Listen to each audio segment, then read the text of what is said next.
Krsto Stojanović Kiko iz Bijeljine se decenijama protiv bolesti pčela bori biološkim sredstvima. Kaže da ova metoda zahtjeva mnogo znanja, tačnosti rizika, ali i da donosi jako puno zadovoljstva. Rezultati koje postiže sa svojim biljnim preparatima za zdrave pčele širom BiH i Balkana su najbolja potvrda da je ovaj pčelarski stručnjak na pravom putu. Pčelari su prezadovoljni, a kako i ne bi bili kada su svi Kikini preparati bez trunke antibiotika, njihov sirovinski sastav čine ulja i ekstrakti mirisnog i ljekovitog bilja, voća, povrća i žitarica. Predstavljamo vam 3 najpoznatija, najtraženija i u pčelarskoj praksi dokazana kao učinkovita i korisna Kikina preparata za pčele. Prije svih Stimulans, čuveni preparat protiv varoje i nozemoze. Stimulans predstavlja kombinaciju neophodnih sastojaka koji pomažu otklanjanju nedostataka značajnih elemenata u organizmu pčele, zadovoljavaju i povećavaju njihove potrebe u prvim danima proljeća, tokom kasne jeseni, zime ili u bespašnom periodu. Ovo je Stimulans pod oznakom V2N, što znači da se upotrebljava u sirupe i za elniče, varovu i oba vrste nozemoza. Iskustva su sjajna s terena, iz svih krajeva BiH.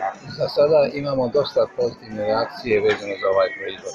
Rekao sam, može se da se upotrebljava kao dodatak u sirup i kao dodatak u pogač. Sad ponavljam, su dobri rezultati sa strane pčele posle upotrebljavanja. Vidno su vrednije, zdravije i ako se može reći i da su radosni. Kiko ima svoj ogledni pčelinjak u okolini Bijeljine. Sve ono što pripremi na biljnoj bazi najmanje 2 sezone testira na svome pčelinjaku. Ovog ljeta je usavršio i pustio na tržište još nekoliko novih preparata.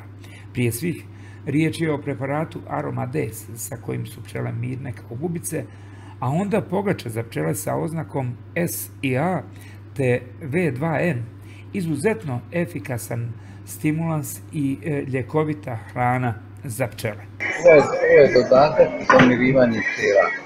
Sa određenim rashodom se jednostavno poprše po ramovima i pčelama kada se radi, odnosno kada se na pčelinjaku vrše određene radnje.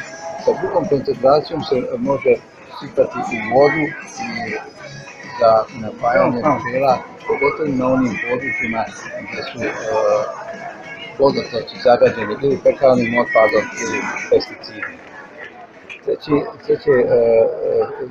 Treća upotreba ovoga je za dezinfekciju košnica i ramova. Vrlo efikasno se pokazalo i posle toga pčele dosta toga izbacuju što ne pripada pčelini. U firmi Kiko imaju i pogače za pčele sa oznakom S i A. U pitanju je stimulativna pogača za pčele i pogača za ishranu pčele. Male su razlike između ove dvije pogače, a obje su hrana protiv varoje i nozemoze. Pogače sa oznakom V2N su nešto što su pogače u koje je stavljen onaj stimulans sa istom oznakom V2N, tako da na neki način ponovo dolazi do konzumiranja ovih pogača sa ljekovitim dijelom. Samim tim što se i sirup i pogače lageruju u sače, ostaje nam da preko zime cijeli period uzimanja hrane dolazi do učešća tih ljekovitih dodataka protiv nozemoza i protiv varoje. Kod varoje što se dešava? Varoja kad siše limfu, tada opada sa pčele, znači preko krvotoka pčele, odnosno preko crijeva limfe ostale parasite.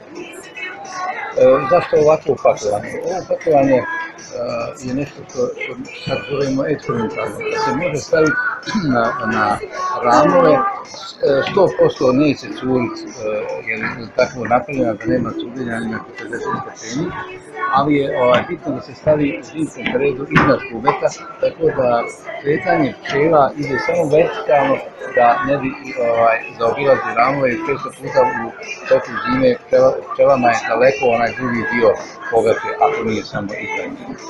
I kontakt telefon u Bijeljini? 065 515 645. To je mobilni telefon.